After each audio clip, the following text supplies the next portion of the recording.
Welcome to அம்மா வீட்டு kitchen. இன்றைக்கி நம்ம வீட்டில் வத்த குழம்பு ரெசிபி தாங்க பார்க்க போகிறோம். நல்லா கல்யாண வீட்டில் வைக்கிறது மாதிரி நான் எப்பயும் இந்த ஸ்டைலில் தான் வைப்பேன். நல்லா டேஸ்ட்டாக இருக்குங்க. இது இட்லி, தோசை, சாதம், சப்பாத்திக்கு கூட நல்லா இருக்குங்க. நீங்களும் செஞ்சு பாருங்கள். வாங்க எப்படி செய்யலான்னு பார்க்கலாம். வத்த குழம்பு செய்கிறதுக்கு தேவையானதுங்க, ஒரு லெமன் அளவு புளி கரைச்சி வச்சுருக்கேன், 1/2 கப் சுண்ட வத்தல், 10 சின்ன வெங்காயம் கொஞ்சம் பொடியாக நறுக்கி வச்சுருக்கேன், 4 வரமிளகா, 10 பல் பூண்டு, ஒரு தக்காளி, லாஸ்ட்டாக போடுறதுக்கு கொஞ்சோண்டு வெல்லம், கருவேப்பிலை. இப்போ எப்படி செய்யலாம்னு பார்க்கலாம். இப்போ 3 ஸ்பூன் எண்ணெய் ஊற்றிக்கலாம். காஞ்சதும் சுண்டவத்தில் போட்டு பொரிய விட்டுக்கலாம்.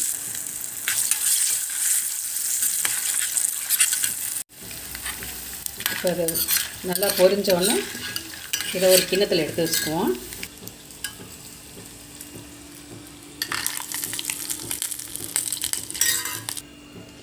இப்போ அதே எண்ணெயிலே 1 ஸ்பூன் வெந்தயம், 1/2 ஸ்பூன் கடுகு பொரிய விட்டுக்கலாம். பூண்டு போட்டு லேசாக வதக்கிக்கலாம்.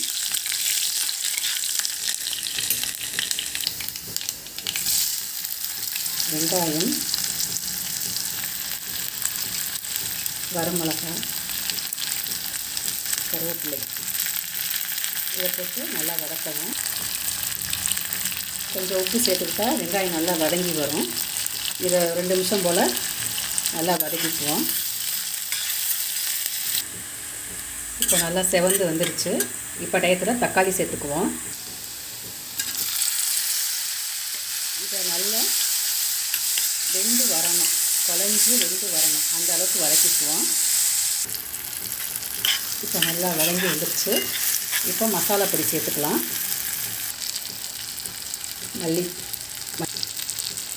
மஞ்சத்தூள் போட்டோங்க. இப்போ மல்லித்தூள் வந்து எக்ஸ்ட்ரா கொஞ்சம் சேர்த்துக்கிட்டோம்னா நல்லா ஜம்முன்னு நல்லா வாசனையமாக நல்லா டேஸ்ட்டாகவும் இருக்கும் குழம்பு. காரத்துக்கு 1/2 ஸ்பூன் மிளகாப்பொடி, இதில் கரைச்சி வச்ச புளியை ஊற்றிக்குவோம். இப்போ நல்லா அதை மிக்ஸ் பண்ணிக்கலாம். தண்ணி சேர்த்துக்குவோம். இப்போ டயத்தில் உப்பு சேர்த்துக்குவோம்.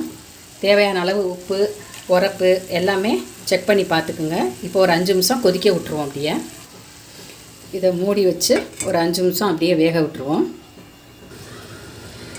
இப்போது 5 நிமிஷம் ஆச்சு, நல்லா கொதித்து வந்துருச்சுங்க. இப்போ டயத்தில் தேங்காய் சேர்த்துக்குவோம்.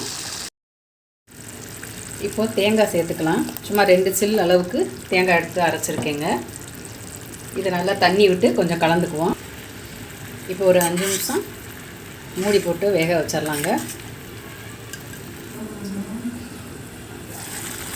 இப்போது 5 நிமிஷம் ஆச்சுங்க. இப்போ சுண்ட வத்தல் அதில் போட்டுக்கலாம்.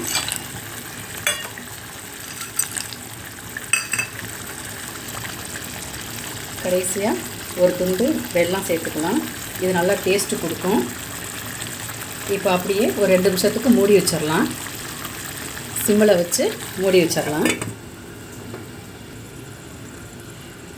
இப்போது 2 நிமிஷம் ஆயிடுச்சுங்க. வாவ், நல்லா எண்ணெய் பிரிஞ்சு வந்துருக்குங்க. இப்போது நல்லா கல்யாண வீட்டு வத்த குழம்பு ஸ்டைலில் நானும் வச்சுருக்கேன். நான் எப்போயும் இப்படி தான் வைப்பேன். நீங்களும் இது மாதிரி செஞ்சு பாருங்கள். செஞ்சு பார்த்துட்டு எப்படி இருக்குன்னு சொல்லுங்கள். உங்கள் ஃப்ரெண்ட்ஸுகளுக்கு ஷேர் பண்ணுங்கள். மறக்காமல் லைக் பண்ணுங்கள். இப்போது நமக்கு வத்த குழம்பு ரெடி. என்னோடய சமையல் பிடிச்சிருக்கான்னு மறக்காமல் கமெண்ட்ஸில் சொல்லுங்கள்.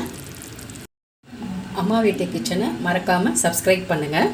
இந்த வத்த குழம்புக்கு அப்பளம் வந்து நல்ல ஒரு காம்பினேஷனுங்க.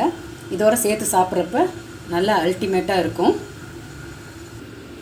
இப்போ ஒரு கரண்டி சாதம் வச்சு இந்த குழம்பை கொஞ்சம் அதில் வச்சு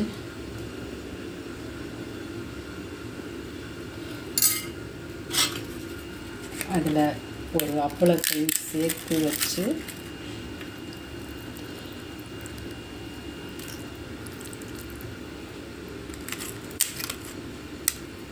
சாப்பிட்டா அவ்வளோ டேஸ்ட்டாக இருக்குங்க.